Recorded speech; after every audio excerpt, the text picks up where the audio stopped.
Bagaimana caranya mengambil keputusan penting dengan cepat dalam kondisi yang serba tidak menentu di saat ada banyak hal yang harus dipertaruhkan? Bayangkan, kamu menjadi seorang pilot pesawat tempur. Pesawatmu melaju demikian cepat hingga dadamu sesak karena tekanan udara dalam kokpit. Bayangkan pesawat musuh di depanmu satu persatu bermunculan dan mereka mulai melepaskan tembakannya. Apa yang harus kamu lakukan?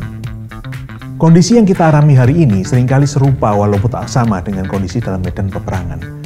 Karena itu hari ini kita akan belajar cara mengambil keputusan secara cepat dari sebuah strategi militer yang terbukti manjur menyelamatkan nyawa dan mencapai kemenangan dalam kondisi yang tidak stabil dan penuh dengan bahaya.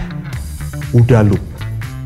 Konsep ini dikembangkan oleh Kolonel John Boyd, seorang pilot pesawat tempur dari Amerika Serikat yang terkenal dengan julukan 40-second Boyd untuk kemampuannya memenangkan banyak pertempurannya di bawah 40 detik. OODA adalah singkatan dari Observe, observasi, Orient, orientasi, Decide, pengambilan keputusan, dan Act, aksi. Observe adalah sebuah proses pengumpulan informasi yang komprehensif. Tujuannya untuk membangun sebuah gambaran tentang situasi yang kita hadapi dengan seakurat mungkin. Bagaimana caranya melakukan observasi yang akurat dalam waktu singkat? Pertama, pikirkan hal-hal apa yang memiliki dampak sekarang juga terhadap diri kita dan terhadap musuh kita.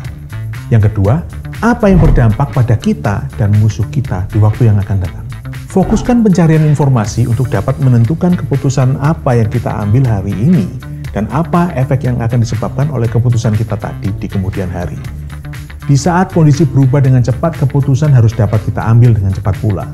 Oleh karena itu, perlu kita ingat untuk memilah informasi mana yang penting dan relevan untuk situasi kita sekarang ini dan mana yang tidak. Orient. Menurut Boyd, orientasi adalah sebuah proses yang harus terus kita lakukan. Orientasi bertujuan untuk mengenal dan mengetahui halangan dan rintangan yang akan kita hadapi dalam menjalankan rencana kita, sekaligus melihat hal-hal di sekitar kita yang dapat membantu kita. Menurut Boyd, proses orientasi memerlukan dua bagian. Analysis, di mana kita harus dapat membongkar sebuah konsep menjadi banyak bagian, dan sintesis, di mana kita mengkombinasikan bagian dari beberapa ide atau konsep berbeda, yang walaupun nggak kelihatan berhubungan, disatukan menjadi sebuah konsep yang baru. Contoh proses orientasi adalah proses pertama kali rest area di jalan tol diciptakan. Tahukah kamu bahwa rest area itu diinspirasi oleh pit stop dalam balap F1, di mana mobil balap akan memiliki kesempatan mengganti ban dan melakukan beberapa hal yang lain sebelum melanjutkan pertandingan. Balap mobil dan perjalanan di tol mirip, tapi nggak berhubungan. Tapi konsep yang diambil adalah beristirahat sebelum jalan kembali, beristirahat bagi pengemudi dan bagi kendaraannya. Karena itu hari ini di rest area kita temukan pompa bensin, tempat makan, dan tempat untuk beristirahat. Di dalam proses orientasi, kita dituntut untuk menggunakan informasi yang kita miliki dan mulai memiliki beberapa opsi untuk langkah kita ke depannya. Ingat selalu untuk tidak menutupi diri untuk belajar dari industri yang lain, bidang lain, ilmu lain yang terlihat sama sekali tidak berhubungan.